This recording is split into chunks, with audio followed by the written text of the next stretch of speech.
3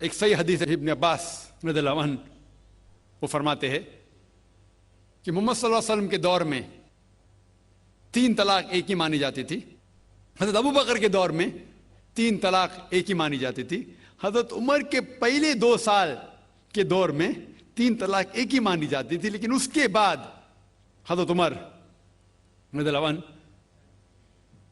اس situation کو دیکھ کے وہ کہتے اگر کوئی شخص 3 دے دیا تو 3 ہو جاتی ہے۔ اس حدیث کی وجہ سے جو اختلاف امت میں ہے اور کئی علماء میں اختلاف ہے، لیکن علماء میں اختلاف ہے، رہیں گا ایک منچ پہ آئیں گے کہ اللہ عالم، لیکن اگر آپ قرآن کی روشنی میں پڑھتے ہیں، قرآن میں طلاق کا ذکر کیا گیا ہے سورہ بقرہ میں سورہ نمبر 2 آیت نمبر 228 سے لے کے 240 تک، اور سورہ طلاق میں سورہ نمبر 65 آیت نمبر 1 سے 7، جو قرآن مجید میں طلاق کا ذکر ہے اس کے اندر یہ ہے کہ کبھی کوئی ڈفرینس آف اوپینین،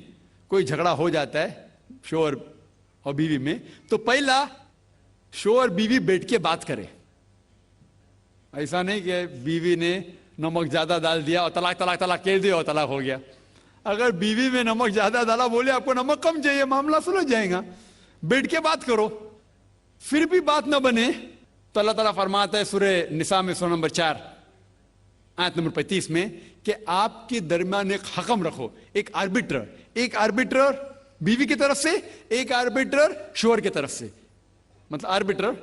حکم کہتے ہیں، آربیٹر کو حکم رکھو بیوی کی طرف سے اور شوہر کی طرف سے، اور معاملہ کو سلجھا لو۔ پھر بھی اگر بات نہیں مانے تو آپ پھر طلاق دے سکتے ہیں۔ تو طلاق دیتے ہیں تو کئی اس کے کرائٹیریاز ہے کہ حیض کے وقت طلاق مت دو، جب آپ غصے میں طلاق مت دو، شراب کی حالت میں طلاق مت دو۔ اس کے بعد جب طلاق دیا جاتا ہے تو 3 ماہ رکنا چاہیے، یہ طلاق کے احسن ہے جو بالکل صحیح طریقہ ہے۔ طلاق دو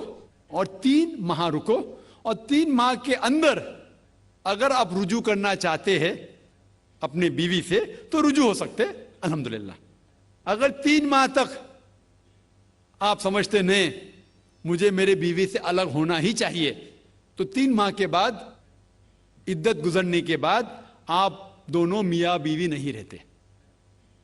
آپ الگ ہو جاتے۔ لیکن اس کے بعد اکثر مسلمان بھی نہیں جانتے یہ قرآن کی آیت کیا ہے۔ قرآن شریف میں لکھا ہوا ہے سورہ بقرہ میں سورہ نمبر 2 آیت نمبر 232 میں کہ اگر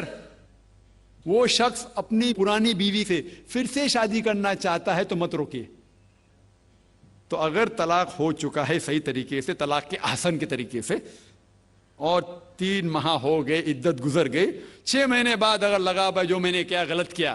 میں پھر سے شادی کرنا چاہتا ہے، تو وہ آدمی اپنی پرانی بیوی سے پھر سے نکاح کر سکتا ہے، لیکن نیا نکاح نیا مہر،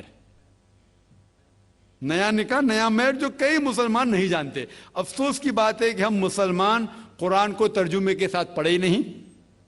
صحیح حدیث کو ترجمے کے ساتھ پڑھے ہی نہیں۔ اگر ہم قرآن شریف کو صحیح طریقے سے پڑھیں گے اور صحیح حدیث پہ عمل کریں گے تو یہ جو غلط فہمیاں ہیں دور ہوئیں گی، اور پھر سے اگر شادی ہوئی پھر سے آپ ساتھ میں رہ سکتے، پھر سے پرابلم ہوا تو پھر طلاق دو، پھر 3 ماہ رکو، پھر سے الگ ہو جاؤ، پھر سے آپ چاہتے پھر سے شادی کر سکتے۔ 3 بار جائز ہے، تیسرے بار آخری بار ہے، اس کے بعد آپ پھر سے شادی نہیں کر سکتے جب تک وہ دوسری کسی سے شادی نہیں کرے۔ لیکن میں نے اپنی زندگی میں ایک بھی شخص میرے زندگی میں نہیں آیا جو طلاق کے احسن کیا،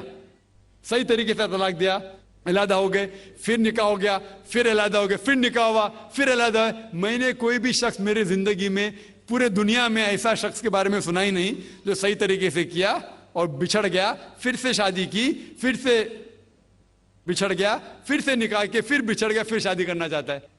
اگر آپ صحیح طریقے سے قرآن کے اوپر عمل کریں گے تو یہ نوبت آئیں گی نہیں۔ اور کچھ لوگ جو اسلام کو مذاق بنائیں اور کیا کہتے کہ اچھا اگر ایک ساتھ میں دے دیے، 3 طلاق دے دیے، ہو گئی، ابھی کیا حلالہ کرو۔ قرآن کہتا ہے 3 طلاق ایک ساتھ میں بھی دیں گے تو ایک ہی ہوتی ہے۔ محمد صلی اللہ علیہ وسلم کے وقت پہ 3 بھی ایک ساتھ میں دینا ایک ہی ہوتا تھا۔ حضرت ابو بکر کے ٹائم میں بھی 3 طلاق ایک ہی ہوتا تھا۔ حضرت عمر کے دور میں لوگ جو کہتے 3 طلاق 3 ہوتی ہے. کئی علماء کہتے ہیں کہ ان نے یہ اپنے فتوے پہ رجوع کیے اور انہیں افسوس تھا کہ یہ فتویٰ انہیں دیے, اور کئی لوگ کہتے ہیں نہیں ان کا فتویٰ صحیح تھا. اس میں امت کا اختلاف ہے. لیکن اگر قرآن کی روشنی میں دیکھیں گے تو 3 طلاق ایک ساتھ میں بھی دیں گے تو ایک ہی ہوتی ہے. حضرت عمر کے دور میں رضی اللہ عنہ انہوں نے کہا تھا کہ ہم اسے کہہ نہیں سکتے کیا وہ غلط ہے, لیکن علماء یہ کہتے ہیں, مثال کے طور پر ابن تیمیہ, شیخ ابن تیمیہ, وہ کہتے ہیں کہ یہ حضرت عمر میں اللہ بھی پلیز رضی اللہ عنہ, وہ محمد صلی اللہ علیہ وسلم نے جو کہا اس کے اوپر نہیں ہے, اسی لیے ہمیں بات ماننا چاہیے قرآن اور اللہ کے رسول کی. اس کے اندر حضرت عمر میں اللہ بھی پلیز رضی اللہ عنہ انہوں نے رجوع کیا, اسی لیے وہ کہتے کہ 3 طلاق بھی ہوئیں گی تو ایک ہی ہوتی ہے, 3 نہیں ہوتی. اس میں امت کا اختلاف اس لیے ہے کہ ہم نے قرآن پڑھے ہی نہیں. ہم اگر قرآن پڑھیں گے صحیح طریقے سے اور جانے, کئی لوگ یہ سمجھتے ہیں کہ طلاق کے لیے 3 بار بولنا ضروری ہے, اگر 3 بار نہیں کہیں گے طلاق ہوتی ہی نہیں. وہ ان کی نادانی ہے, وہ ان کی جہالت ہے. تو ہمیں کیا کرنا چاہیے, یہ میڈیا اچھال رہی ہے, ہم مسلمانوں کو یہ طلاق کا طریقہ جو صحیح طریقہ ہے طلاق کے احسن, اس کو عام کرنا چاہیے, اور یہ کہنا چاہیے کس بنیاد پہ طلاق دی جا سکتی ہے, کب دی جا سکتی ہے, کیسے موقع پہ دی جا سکتی ہے, دینا چاہیے کہ نہیں. تو یہ سب اگر ہم مسلمان عام کریں گے تو انشاءاللہ یہ اختلاف جو امت میں ہے وہ نہیں رہیں گا, اور میڈیا اسے اچھال رہی ہے.